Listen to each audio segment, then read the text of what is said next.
Le sang coulait encore de ma gorge quand j'ai ouvert les yeux pour la dernière fois. Pas le mien, non celui de mon enfant, que j'avais tant chéri dans le secret de mon ventre, arraché de moi comme un fruit pourri par les mains de celui que j'appelais mon amour. Pierre, avec son sourire de requin et ses promesses empoisonnées, m'avait regardé mourir en riant, un éclat de folie dans ses yeux bleus, tandis que la scène emportait nos derniers instants dans son courant noir. « Tu n'aurais jamais dû fouiller, Élise, avait-il murmuré, sa lame encore chaude contre ma peau. Et puis, le vide. Le néant absolu. Mais le néant n'était qu'un mensonge. Quand j'ai repris conscience, ce n'était pas au paradis ni en enfer, c'était dans mon propre corps, 15 mois en arrière, le matin de mon 28e anniversaire. Mon cœur battait la chamade, non pas de peur, mais d'une rage primitive qui me consumait comme un feu d'artifice raté sur les quais de la Bastille. J'étais revenu. Trincine, diront les poètes asiatiques, réincarnation, pour les âmes françaises damnées comme la mienne. Et cette fois, je ne serais pas la proie. J'allais devenir le chasseur. Paris s'éveillait sous une pluie fine, ce genre de crachin qui colle à la peau comme un reproche. Mon appartement haussmannien, avec ses moulures craquelées et ses fenêtres donnant sur la rue de Rivoli, sentait encore le café frais et les croissants tièdes que j'avais achetés la veille. Mais tout était faux maintenant, les photos encadrées de Pierre et moi, enlacées sous la tour Eiffel, la bague en diamant qu'il m'avait offerte pour Noël, un mensonge de plus. Je me suis levé d'un bond, nu devant le miroir de la salle de bain, et j'ai vu mon reflet intact, sans les cicatrices de cette nuit fatale. Ma main a glissé sur mon ventre plat, encore vide de vie. Pas pour longtemps, si je suivais le script. Ce soir, à ma fête, j'allais annoncer ma grossesse. L'ironie me fit sourire, un rictus amer. Cette fois, ce ne serait pas une joie partagée, mais une arme. J'ai fouillé mes souvenirs comme un coffre-fort forcé. Dans ma vie précédente ou devrais-je dire, ma première mort, Pierre n'était pas seulement mon amant. Il était un serpent dans l'herbe du pouvoir parisien. Banquier chez BNP Paribas, il gravissait les échelons avec une ambition qui puait le soufre. Mais le vrai poison? Son secret, une affaire de blanchiment d'argent pour la mafia corse, des fonds détournés de clients innocents, dont le mien. Mon père, un modeste professeur d'histoire à la Sorbonne, avait investi ses économies dans un fonds que Pierre gérait. Et moi, idiote amoureuse, j'avais découvert les traces, des transferts occultes vers des comptes à Nice, des emails codés avec des noms comme Lupo et Falcon. J'avais confronté Pierre ce soir-là, après la fête, pensant que l'amour nous sauverait. Au lieu de cela, il m'avait traîné jusqu'à un pont isolé, m'avait poignardé, et avait jeté mon corps dans la Seine comme un vulgaire sac poubelle. L'autopsie avait conclu à un suicide beau, la belle ironie française, où la justice ferme les yeux sur les riches. Maintenant, je savais tout. Et je savais aussi que Pierre n'était pas seul. Sa sœur, Camille, avocate au barreau de Paris, couvrait ses arrières avec des plaidoiries truquées. Et son patron, Monsieur Duval, le grand Manitou de la banque, tirait les ficelles depuis son bureau vitré à la Défense. Il formait un trio infernal, un nid de vipères dans le ventre mou de la capitale. Ma revanche ne serait pas un cri dans le vide, ce serait une symphonie de destruction, note par note, accord par accord, jusqu'à ce que leurs empires s'effondrent comme la Bastille en 1789. J'ai enfilé une robe rouge sang, celle que Pierre adorait, et je suis sorti dans la rue Bondée. Les Parisiens pressés, avec leurs écharpes Hermès et leurs regards fuyants, ne se doutaient de rien. Moi non plus, avant. J'ai pris le métro ligne 1 jusqu'à Châtelet, mon esprit bouillonnant de plans. Première étape, semer le doute. Ce soir, à la fête chez le Procope, le plus vieux café de Paris, je ne dirai rien de la grossesse. Pas encore.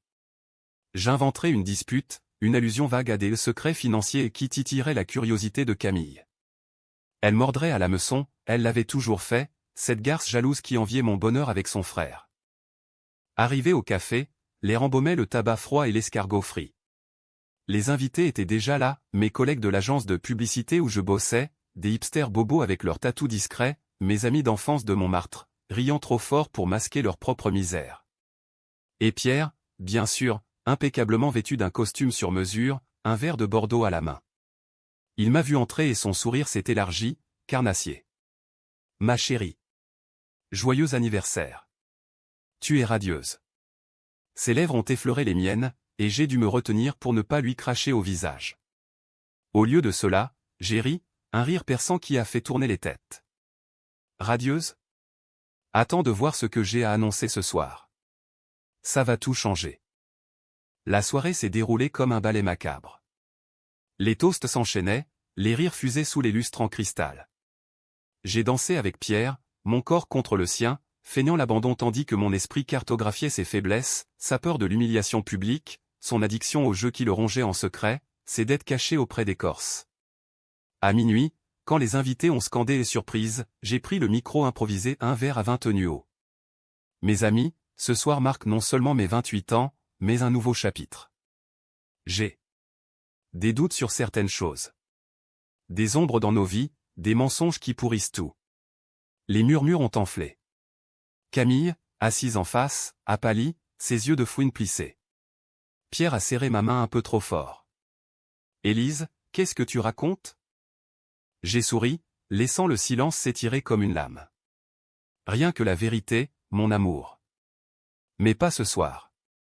Buvons à l'avenir incertain. Les applaudissements ont été forcés, l'atmosphère tendue comme un câble d'acier. Plus tard, dans les toilettes, Camille m'a accosté, son parfum Chanel étouffant. Qu'est-ce que tu fous, Élise? Tu veux ruiner la fête de ton propre anniversaire? J'ai incliné la tête, feignant l'innocence. Ruiner? Non, éclairé. J'ai vu des relevés bancaires, Camille. Des transferts bizarres. Ton frère est-il clean, vraiment? Elle a blêmi, balbutiant, tu te trompes. Pierre t'adore. Mais ses mains tremblaient. Graines plantées. De retour à l'appartement, Pierre m'a plaqué contre le mur dès la porte fermée, ses yeux flamboyants. Explique-toi, Élise. Ces conneries sur les mensonges. J'ai glissé une main dans sa chemise, caressant son torse comme autrefois. Juste une blague, chérie. Pour pimenter la soirée. Il a ri, soulagé, mais je voyais le doute s'insinuer, comme un ver dans une pomme. Nous avons fait l'amour ce soir-là ou du moins, j'ai laissé son corps s'unir au mien, mon esprit ailleurs, planifiant la chute. Demain, je contacterai un journaliste freelance que je connaissais de l'agence, un renégat nommé Lucas qui haïssait les banquiers. Ils mordent tous quand on agite l'appât de la corruption. Les jours suivants ont été un tourbillon de feinte normalité. Par jour, je souriais à Pierre lors des dîners au bistrot parisien, écoutant ses vantardises sur ses promotions. Par nuit, je fouillais son ordinateur portable pendant qu'il dormait, téléchargeant des fichiers cryptés que je décodais avec un logiciel basique acheté en ligne. Les preuves s'accumulaient, virements de 500 000 € vers des sociétés écrans en Corse, des emails avec Duval signé Opération Phoenix. Phoenix ironie du sort, comme ma renaissance. J'ai aussi revu mon père, ce cher professeur aux lunettes rondes, dans son bureau encombré de la Sorbonne. Papa, tes investissements chez BNP. Tout va bien? Il a froncé les sourcils, ajustant ses notes sur la Révolution française. Pourquoi cette question, ma fille? Pierre est un garçon honnête. Honnête. Le mot m'a fait vomir intérieurement. Mais j'ai hoché la tête, promettant de veiller. Bientôt, le ventre a commencé à s'arrondir, pas encore visible, mais je sentais la vie palpiter, un rappel cruel de ce que j'avais perdu. Cette fois, je la protégerai. Ma première décision controversée est venue une semaine plus tard, j'ai saboté la contraception de Pierre en vidant discrètement ses pilules dans l'évier, forçant une intimité plus profonde. Pas par amour, mais pour le lier. S'il la prenait pour le bébé trop tard, ce serait une chaîne autour de son cou. Était-ce immoral? Absolument. Mais la morale est un luxe pour les vivants, moi, j'étais une revenante, et la vengeance n'a pas de code éthique. Lucas, le journaliste, m'a rencontré dans un café anonyme du Marais. Barbu, avec un air de pamphlétaire du XVIIIe siècle, il a écouté mon histoire et édulcorée, bien sûr, présentée comme une fuite anonyme d'une employée mécontente. C'est énorme, Élise. Blanchiment avec la mafia corse? Duval va sauter.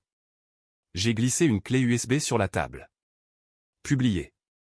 Et citez-moi comme source, si vous osez. Il a hésité, mais l'odeur du scandale l'a emporté. L'article est sorti 3 jours plus tard dans le Canard enchaîné, BNP Paribas, le phénix corse de la finance sale. Pierre est rentré blême ce soir-là, le journal froissé dans sa main. C'est quoi cette merde? Tu sais quelque chose? J'ai feint la surprise, les yeux écarquillés. Moi? Mon amour, je suis choqué. Mais... et si c'était vrai? La tempête s'annonçait. Camille m'a appelé en hurlant, salope. C'est toi qui as balancé. J'ai ri dans le combiné. Prouve-le, avocate. Pierre, lui, a commencé à boire plus, ses nuits au casino plus longues. J'ai suivi ses traces, hackant son téléphone avec un app basique et localisation GPS jusqu'aux sous-sols enfumés de l'avenue des Champs-Élysées. Là, il rencontrait Lupo, un colosse corse tatoué, échangeant des enveloppes épaisses. J'ai filmé de loin, avec mon portable camouflé en sac à main. Preuve numéro 2. Mais la vengeance n'est pas linéaire, elle serpente comme la Seine. Une nuit, alors que Pierre dormait, ivre, j'ai glissé dans son bureau et trouvé la lettre celle qui m'avait tué la première fois. Une confession partielle, adressée à Duval, j'ai éliminé le problème.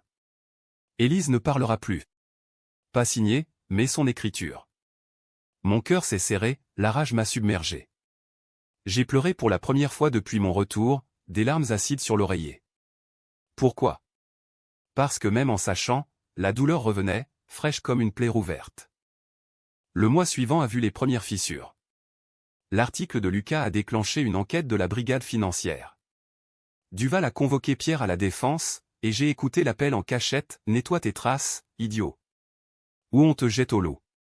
Pierre a raccroché, paniqué, et s'est tourné vers moi pour la première fois avec une vulnérabilité réelle. Élise, si quelque chose arrive. Promets-moi de rester. J'ai hoché la tête, l'embrassant tendrement. Toujours, mon amour. Mensonge, bien sûr. Mais il m'a serré contre lui, ignorant que le ventre que je pressais contre le sien abritait son futur bourreau. Ma deuxième décision controversée, avorter? Non. Au contraire, j'ai accéléré. J'ai contacté un détective privé, un ex-flic nommé Moreau, payé avec les économies de mon père. Surveillez Camille. Elle cache quelque chose. Il a découvert vite, des rendez-vous avec un juge corrompu, des pots de vin pour étouffer des plaintes. J'ai envoyé les photos à Lucas. Nouvel article, la sœur du banquier, avocate des ombres.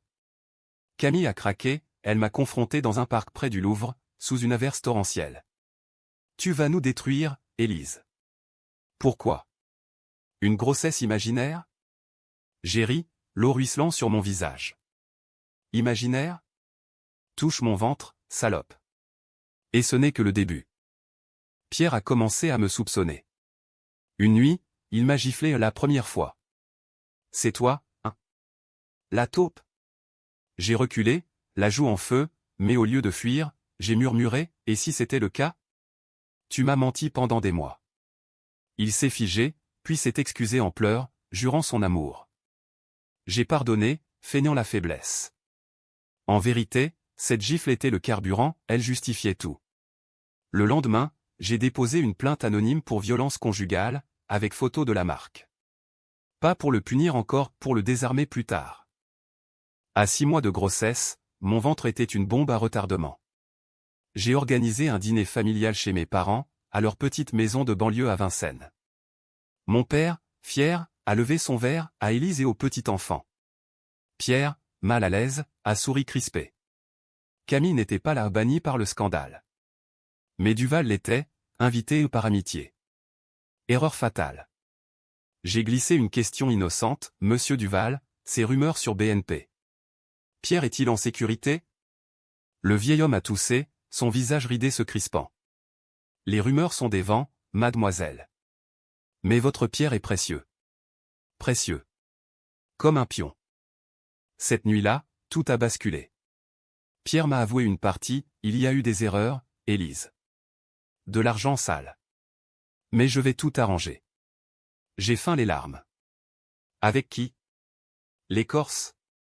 Il a pâli. Comment tu sais? J'ai sorti la lettre, la vraie, de mon tiroir. Parce que je sais tout, Pierre. Et ce soir, à ta fête d'anniversaire non, attends, c'est la mienne qui nous a réunis. Ironique, non? Il a bondi, mais j'étais prête, le spray au poivre dans la main, acheté pour ma sécurité. Il a hurlé, aveugle, tandis que j'appelais les flics. Mon fiancé me bat. Et il est impliqué dans un blanchiment. Les menottes ont cliqueté comme un point final. Mais ce n'était que l'entracte. Les gyrophares bleus dansaient sur les murs crème de l'appartement comme une valse infernale, un spectacle gratuit pour les voisins curieux penchés aux fenêtres. Pierre, les yeux rougis par le poivre et la rage, crachait des insultes tandis que les agents de la PJ le traînaient dehors. « Salope! Tu vas payer pour ça !» J'ai tremblé, non de peur, mais d'anticipation. Le premier domino tombait. Un inspecteur, une femme trapue nommée Leclerc, m'a prise à part, son bloc-notes à la main. « Madame, vous parlez de blanchiment? Avez-vous des preuves ?» J'ai hoché la tête, les larmes coulant pour de bon cette fois, un mélange de soulagement et de deuil pour la vie que j'aurais pu avoir sans sa trahison. « Tout est sur mon ordinateur. » Et il m'a frappé. « Regardez. » Elle a noté, compatissante, ignorant que j'orchestrais chaque note. La presse s'est emparée de l'affaire comme un loup sur une brebis. Scandale BNP, la fiancée enceinte dénonce le banquier violent, titrait Libération le lendemain. Lucas avait ajouté du piment, citant des sources internes. Mon ventre, maintenant proéminent, était devenu un symbole, la mère innocente contre le monstre en costume. Les féministes sur Twitter hurlaient leur soutien, les conservateurs marmonnaient sur les femmes hystériques. Controversé? Parfait. Ça divisait, ça enflammait, ça me protégeait. Camille a contre-attaqué vite. Convocation au commissariat, mon frère est innocent. Élise est une mythomane, une opportuniste qui simule une grossesse pour de l'argent. Les flics ont ricané, mon écho avait été clair. Mais elle avait des connexions, le juge corrompu qu'avait débusqué Moreau. L'audience préliminaire a été fixée à 1 semaine, un délai record. Pierre, en détention provisoire à la santé, m'a écrit une lettre, je t'aime encore. C'est une erreur. Laisse-moi t'expliquer. J'ai brûlé le papier dans l'évier, le regardant noircir comme mon cœur. Entre-temps, j'ai déménagé chez mes parents à Vincennes, prétextant la sécurité. La maison, avec son jardin potager et ses livres jaunis, était un havre temporaire. Mon père, stoïque, me préparait des tisanes au tilleul, ma mère, ancienne infirmière, palpait mon ventre avec tendresse. Le bébé va bien, ma chérie. Mais cet homme. Il ne mérite pas ton pardon. Elle avait raison, mais le pardon n'était pas au programme. J'ai passé les nuits à compiler les preuves, captures d'écran, enregistrements vocaux volés sur le cloud de Pierre, témoignages de clients floués que j'avais contactés via des forums anonymes. Un retraité de Belleville, ruiné par l'opération Phoenix, pleurait au téléphone, « Merci, madame. Vous rendez justice. » Ma troisième décision controversée est venue comme un éclair, infiltrer Duval. Le patriarche de BNP, un requin aux cheveux blancs, m'a invité à un thé de conciliation dans son hôtel particulier du 16e arrondissement. Pour l'image de la banque, Élise. Et pour Pierre, que nous soutenons. J'ai accepté, vêtu d'une robe noire austère, mon alliance encore au doigt comme un talisman maudit. Le salon, orné de Renoir et de meubles Louis XV, puis l'hypocrisie. Duval, assis dans un fauteuil crapaud, m'a servi du Darjeeling avec une main tremblante. Vous portez l'héritier de mon protégé. Ne détruisez pas tout pour un caprice.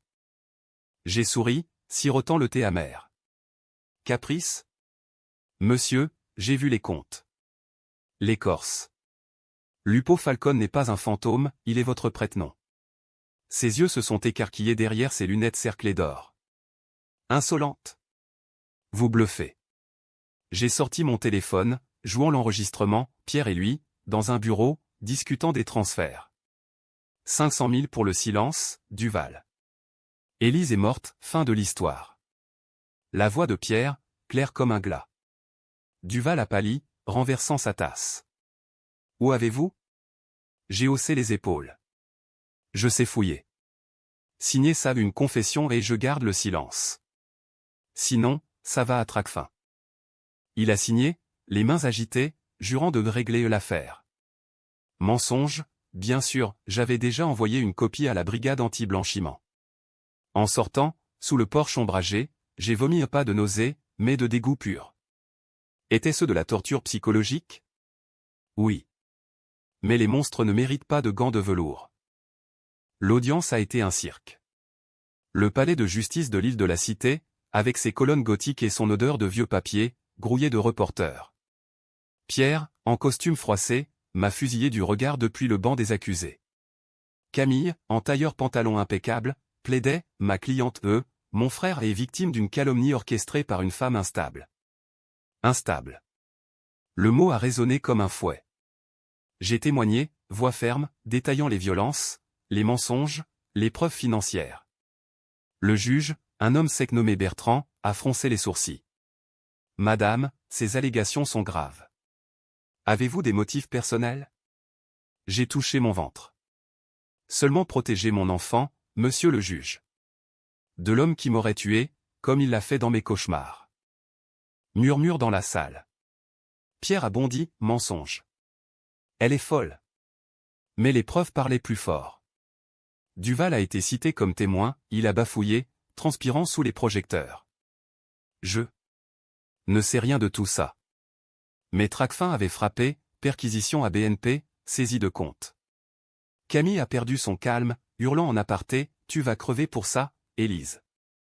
J'ai souri intérieurement. La graine avait germé en forêt.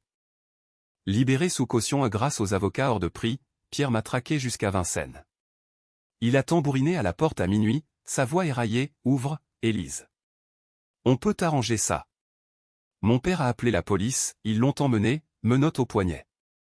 Mais le lendemain, une enveloppe anonyme, une photo de moi enceinte, avec un mot, abandonne, où le bébé suit. L'écorce. Lupo. Ma main a tremblé sur mon ventre, la peur, vraie cette fois, m'a noué la gorge. Étais-je allé trop loin? Non. J'ai contacté Moreau, trouvé Lupo. Et neutralisé-le. Le détective a livré, une planque à Pigalle, un bar à striptease où Lupo blanchissait via des eudons. J'ai décidé controversé numéro 4, un piège. Avec Lucas, on a monté une fausse histoire. Source repentie offre scoop sur Mafia Corse et on l'a fait fuiter. Lupo a mordu, fixant un rendez-vous dans un entrepôt désaffecté près de Bercy. J'y suis allé seul, micro caché, revolver acheté au marché noir, illégal, immoral, mais nécessaire. Vous voulez le scoop, monsieur Falcon? Il a ri, un colosse en cuir noir, son accent corse roulant comme des cailloux. La gamine enceinte. T'es courageuse, ou stupide? J'ai sorti les preuves, ses virements, ses liens avec Duval.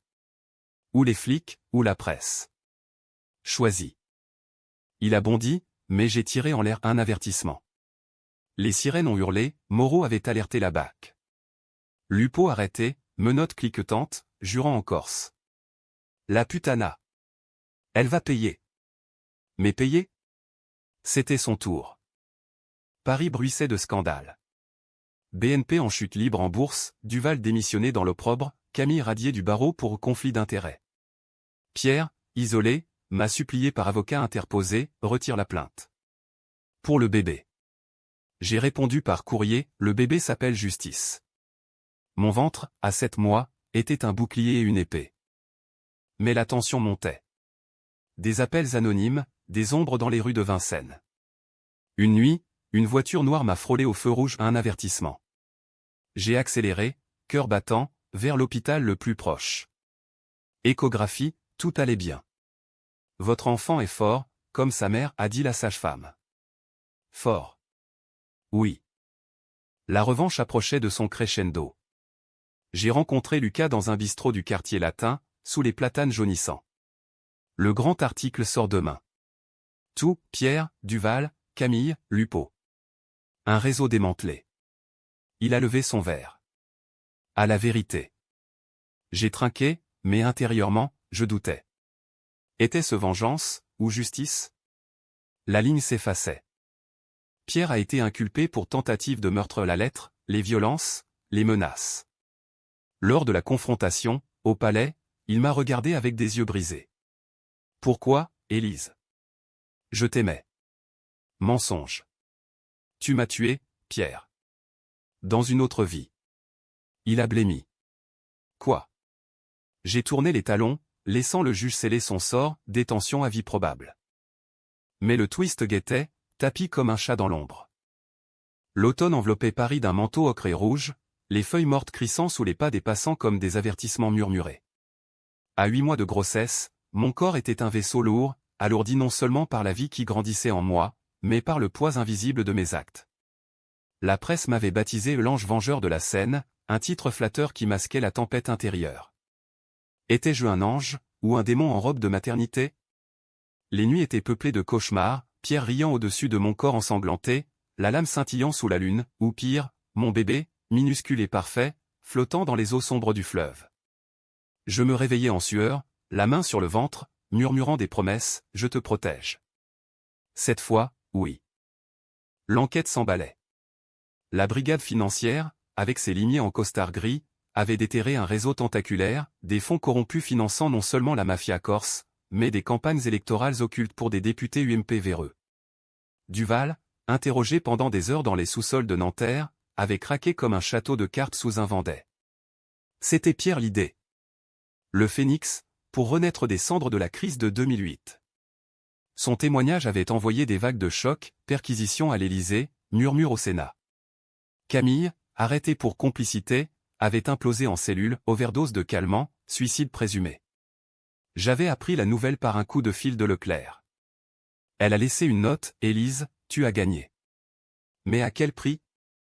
Le prix? Ma paix, envolée comme une colombe abattue. Pierre, lui, luttait encore. Son avocat, un ténor du barreau nommé Lefebvre, m'avait convoqué pour une transaction.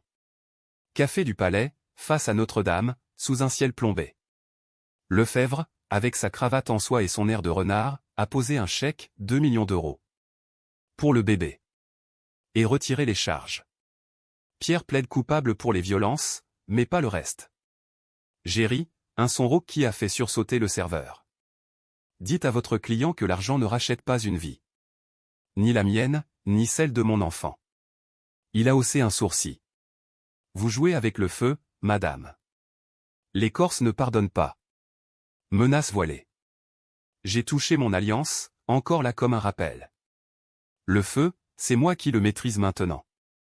De retour à Vincennes, j'ai trouvé mon père dans le salon, un journal ouvert sur les genoux.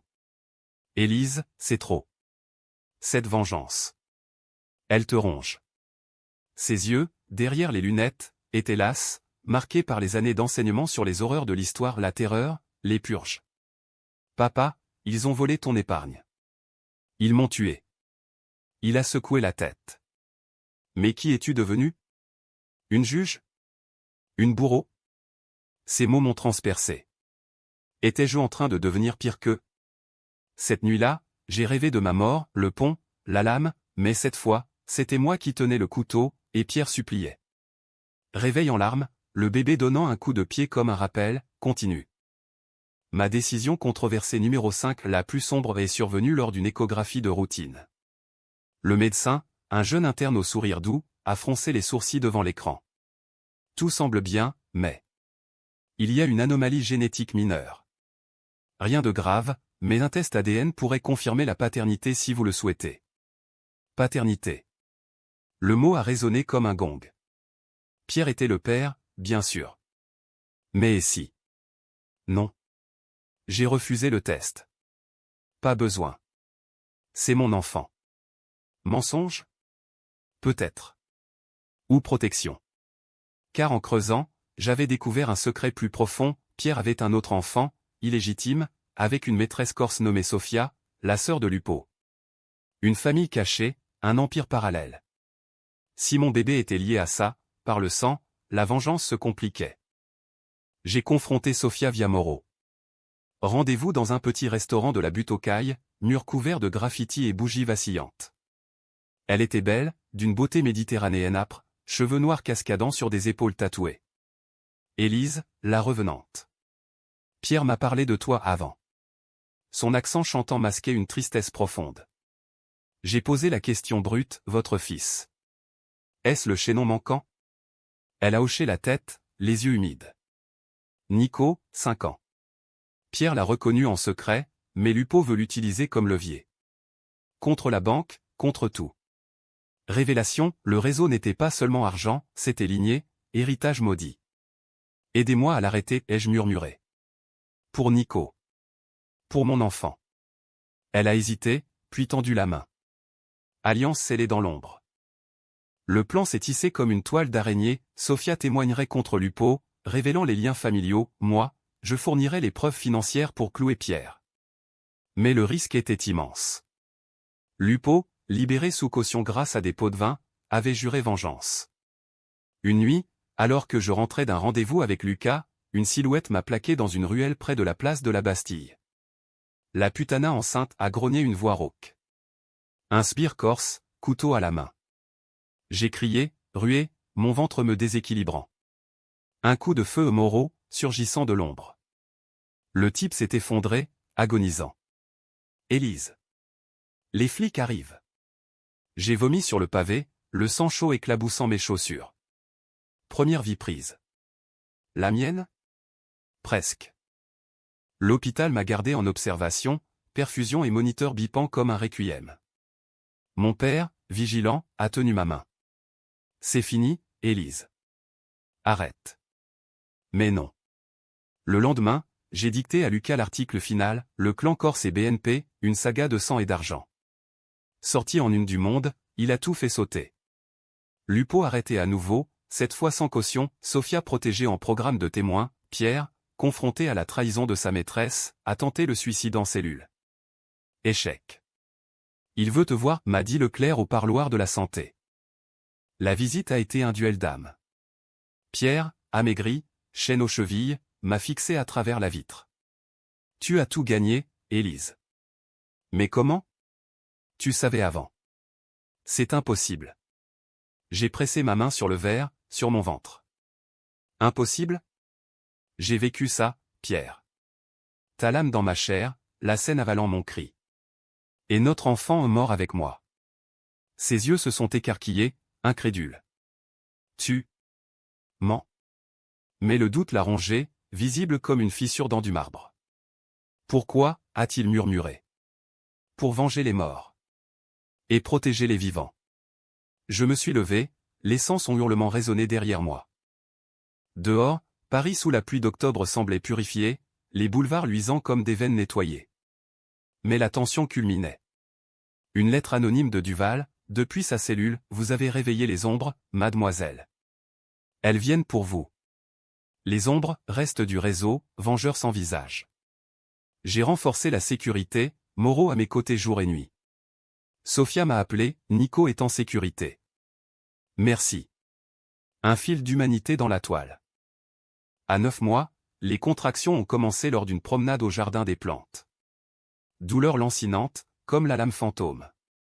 C'est pour maintenant, a dit l'ambulance hurlante.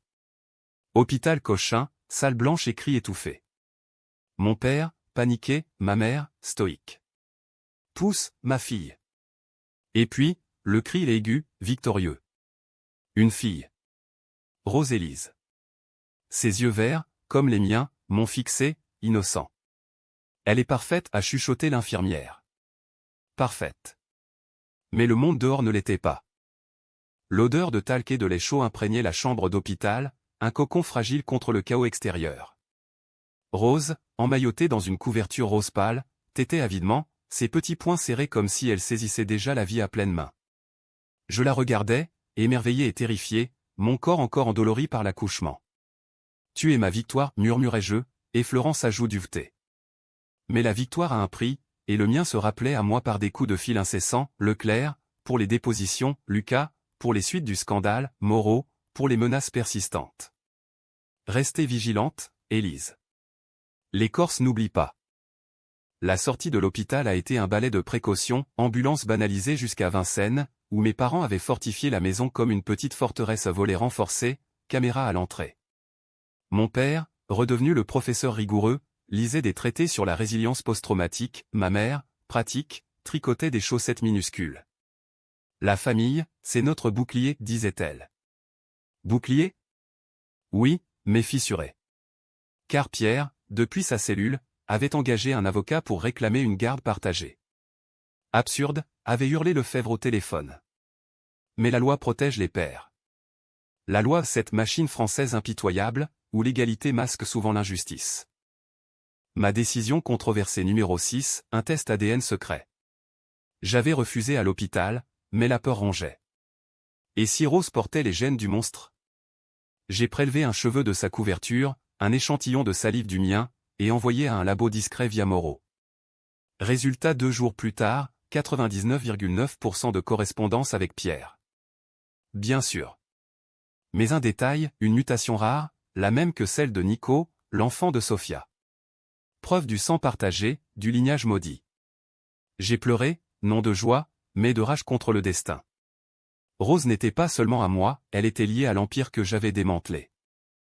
Sophia m'a rendu visite une semaine après, avec Nico en remorque, un gamin aux boucles noires, yeux vifs comme ceux de son père. Pour que les enfants se connaissent, a-t-elle dit, posant un bouquet de mimosas sur la table. Nous avons bu du thé dans le salon, les petits dormant côte à côte dans le berceau. Pierre m'a écrit, a-t-elle avoué. Il veut voir Nico. Et toi? Il dit que tu es une sorcière.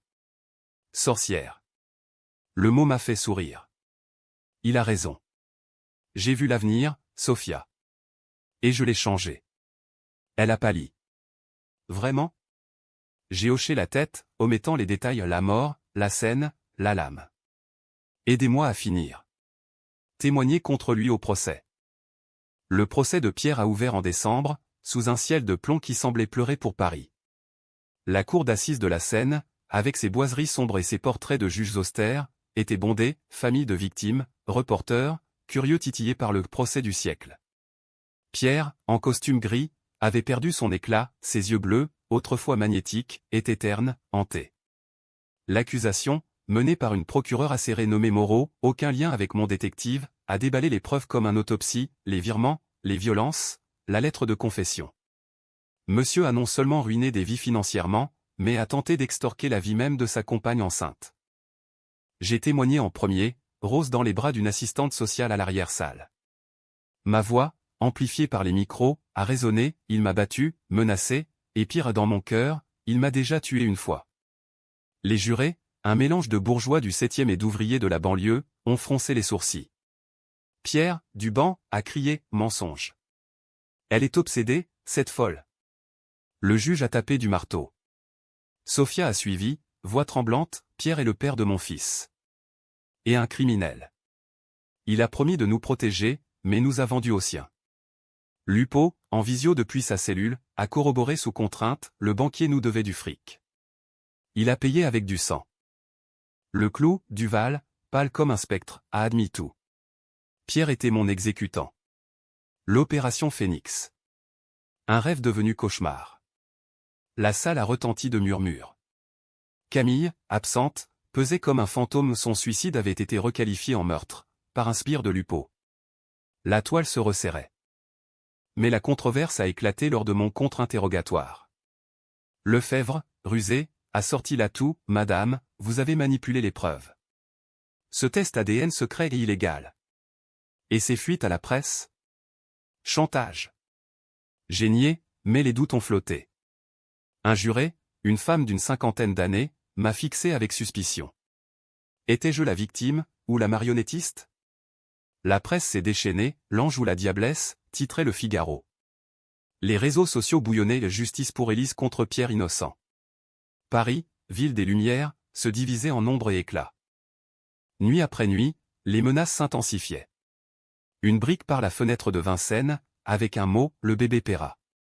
Moreau a doublé la garde, j'ai refusé de bouger. Rose, sentant ma tension, pleurait plus, ses cris comme des sirènes d'alarme. Une décision controversée numéro 7, armer mon père. Prends ça, ai-je dit, glissant un revolver dans sa main ridée. Pour nous protéger. Il a reculé, horrifié. Élise, je suis un homme de paix. Professeur, pas soldat. La paix est morte, papa. Avec ma première vie. Le twist est survenu à la mi-procès, comme un coup de théâtre dans une pièce de Molière. Un témoin surprise, un hacker freelance, engagé par Lefebvre pour discréditer mes preuves. Mais il a craqué sur le stand, j'ai fouillé les mailles de Pierre. Et il y a un fichier. Élise-mort.mp4. La salle s'est figée. Le procureur a exigé la projection d'un enregistrement amateur, flou, mais clair, Pierre, sur le pont, la lame en main, mon corps, passé, s'effondrant dans l'eau. Fin du problème, riait-il à la caméra. Preuve irréfutable. Comment? Pierre l'avait gardé comme trophée, idiot. Lefebvre a pâli, Pierre s'est effondré, sanglotant, c'était un accident. Elle voulait me quitter. Chaos. Les jurés ont délibéré 2 heures. Coupable, meurtre au second degré, blanchiment, violence aggravée. Peine, perpétuité incompressible.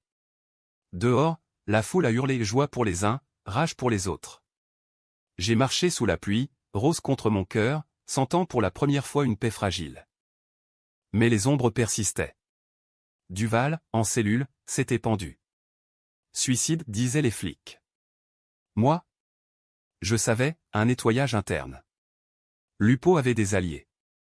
Une nuit, alors que je berçais Rose, le téléphone a sonné, numéro masqué. Félicitations pour la victoire, Élise. Mais le phénix renaît toujours. Clic, mon sang s'est glacé. Sophia m'a aidé à exfiltrer Nico, nous avons formé une alliance de mère brisée. Pour les enfants, jurait-elle. Lucas a publié l'enregistrement, scellant le scandale, BNP nationalisé partiellement, réforme anti-blanchiment votée à l'Assemblée. Paris changeait, forcé par ma main invisible. Pourtant, la tension culminait vers un nouveau pic. Rose, fiévreuse, m'a rappelé la fragilité. Hôpital encore, diagnostic bénin. Mais en sortant, une voiture noire m'a suivi. Accélération, dérapage, collision mineure. Le conducteur, un homme sans visage, échappé. C'est la fin, ai-je murmuré à Rose, la serrant fort. Le crescendo approchait, et avec lui, la révélation finale.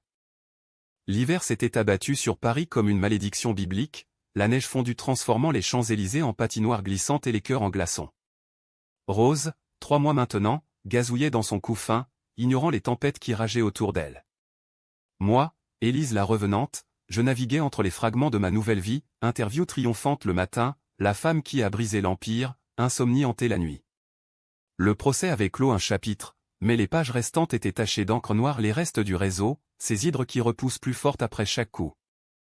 Moreau m'avait prévenu, Lupo parle en cellule. Il donne des noms, mais pas tous. Quelqu'un tire encore les ficelles. Qui? Un fantôme plus haut placé, peut-être un ministre ou un oligarque corse infiltré dans les cercles du pouvoir. J'ai plongé plus profond, utilisant les contacts de Lucas, un informateur à la DGSE, ancien de la Légion, qui murmurait des rumeurs sur l'ombre de Nice. Rendez-vous clandestin dans un bar à Absinthe du Sentier, où l'air puait le vice et les secrets. L'informateur, un quinquagénaire buriné nommé Raoul, a glissé un dossier sous la table. C'est gros, Élise. Plus que Pierre. Un consortium, corse, banquier, politique. Et au centre. Votre ex-belle-sœur, Camille. Camille? Morte. Non. Elle a simulé. Plasticité faciale en clinique suisse, nouvelle identité. Elle orchestre la contre-vengeance depuis Marseille. Twist comme un poignard dans les côtes. Camille, la sœur loyale, n'avait pas avalé le cyanide, elle avait avalé l'exil et la haine.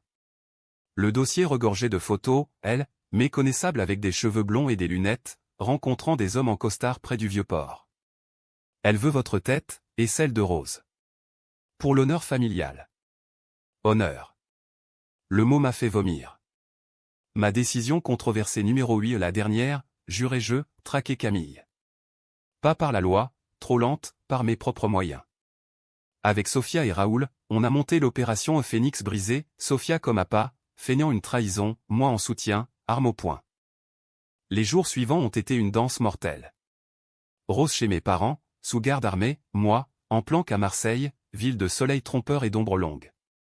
Lupo, depuis sa cellule, a lâché un indice sous pression, Camille au yacht club de la Pointe Rouge. Raid nocturne, Raoul en tête, Sophia distraquant les gardes.